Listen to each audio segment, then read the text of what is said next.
পারিবারিক কলহের সমাধান দুই ধরনের হয়, দুইটি বস্তুর মাধ্যমে হয়। এক নম্বর হচ্ছে ভালোবাসা, অর্থাৎ সংসারের মধ্যে অনাবিল সীমাহীন সুখ শান্তি আনায়ন করবে ভালোবাসার মাধ্যমে। স্বামী স্ত্রীর মাঝে ভালোবাসা, ছেলে মেয়েদেরকে ভালোবাসা, বাপ মাদেরকে বেশি ভালোবাসা, সবাইকেই ভালোবাসার, এতে যেন সবার ক্ষেত্রেই এমনটি হয়, সবাই যেন মনে করে আমাকেই বেশি বেশি ভালোবাসে। এমন যেন কেউ মনে না করে যে আমাকে আব্বু বেশি ভালোবাসে, আরেকজন মনে করবে যে আমাকে আব্বু বেশি ভালোবাসে না, এমনটি নয়। সমঝোতা বজায় রাখতে হবে। আল্লাহর হাবিব মরমি বলেন, عن أبي الدرداء رضي الله تعالى عنه قال قال رسول الله صلى الله عليه وسلم ألا أخبركم بأفضل من درجة الصيام والصلاة والصدقة। আল্লাহর হাবিব সাহাবায়ে কেরামদেরকে বললেন, ওগো আমার সাহাবীরা, আমি কি তোমাদেরকে এমন একটি আমলের বিষয় বলবো না যে আমলটা নামাজ, রোজা, সদকা অপেক্ষা অতি উত্তম? ক্বালু বালা, সাহাবায়ে কেরাম বললেন, ইয়া রাসূলুল্লাহ, নিশ্চয় আপনি বলুন। ক্বালা ইসলাহু যাতিল বাইন, নবী আকরাম সাল্লাল্লাহু আলাইহি সাল্লাম বললেন যে দুজনের মাঝে সন্ধি করে দেওয়া, মিল মহব্বত করে দেওয়া। দুজনের মাঝে একটু বাজাবাজি হয়েছে, কথা কাটাকাটি হয়েছে, তো এই দুজনের মাঝে সন্ধি করে দেওয়া, মিল করে দেওয়া, এর মাধ্যমে এই আমলটা নামাজ, রোজা, সদকা অপেক্ষা অতি উত্তম। অফাসাদু যাতুল বাইনি হালিকা, আর দিনের মধ্যে ঝগড়া ফাসাদ করা দিনকে ধ্বংস করে দেয়। আল্লাহর হাবিব আরেক হাদিসের মধ্যে বলেন, আনা জাইমুন বিবাইতি রবাতিল জান্নাহ, আমি জান্নাতের মধ্যে একটি ঘরের দায়িত্ব নিব ওই ব্যক্তির জন্য, লিমান তারাকাল মিরা ওয়া ইন কানা মুহিক্কান, যে ব্যক্তি ন্যায়ের উপর থাকা সত্ত্বেও ঝগড়া ফাসাদের ভয়ে তার অধিকারকে ছেড়ে দেয়।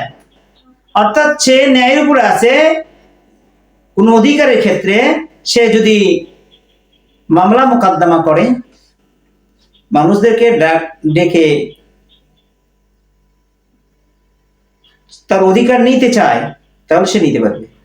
তারপরও সে ছেড়ে দেয়, জন্যই ডাকাডাকি করলে মন মালিন্য হবে, মনে কষ্ট পাবে, গন্ডগোল হবে, এই ভয়ে তার হকের উপর থাকা সত্ত্বেও, সেই ন্যায়ের উপর থাকা সত্ত্বেও তার অধিকারকে ছেড়ে দেয়।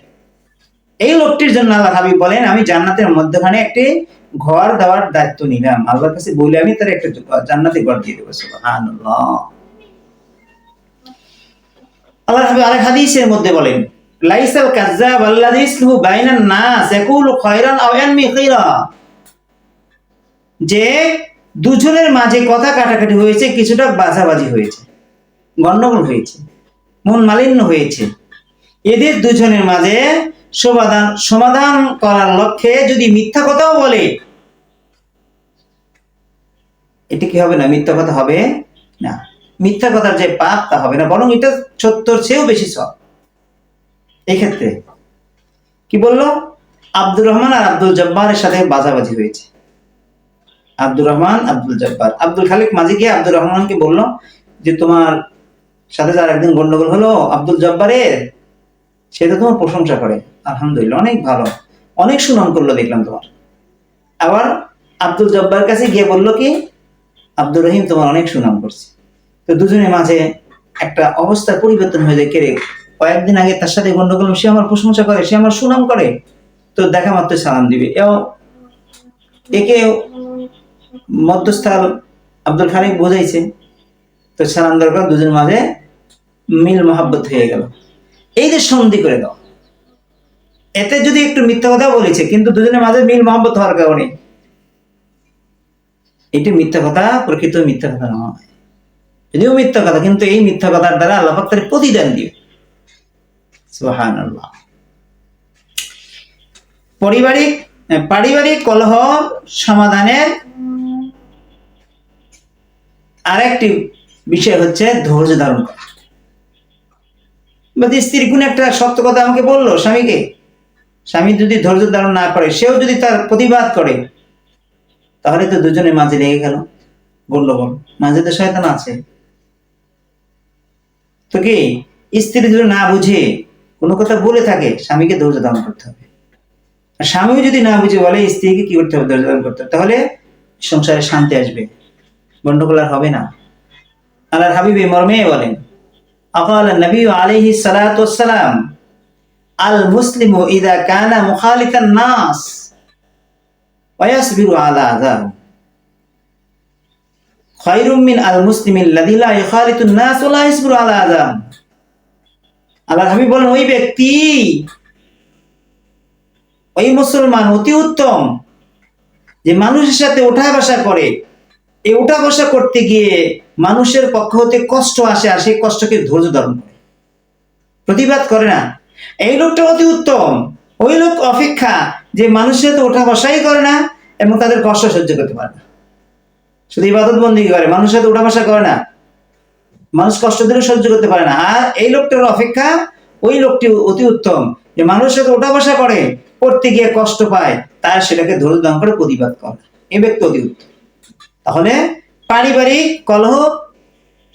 কলহের সমাধান হচ্ছে দুই ধরনের, দুটি বস্তুর দ্বারা। এক নম্বর হচ্ছে ভালোবাসা, দুই নম্বর ধৈর্য ধারণ করা এবং নিজের অধিকারকে ছেড়ে দিতে লাগলেও দিয়ে অন্যকে প্রাধান্য দেওয়া। এ তো কলহ বিবাদ দূর হয়ে যায়।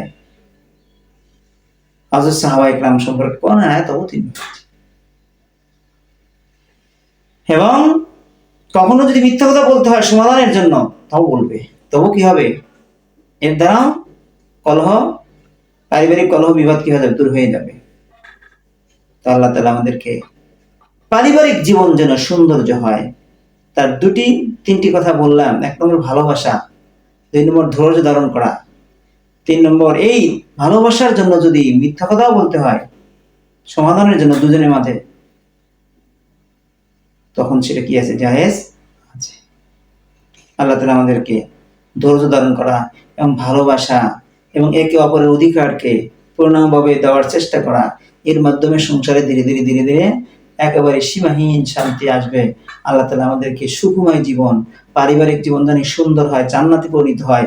আল্লাহ পাক আমাদের সবাইকে সেই অনুপাতে আমল করার তৌফিক দান করুন।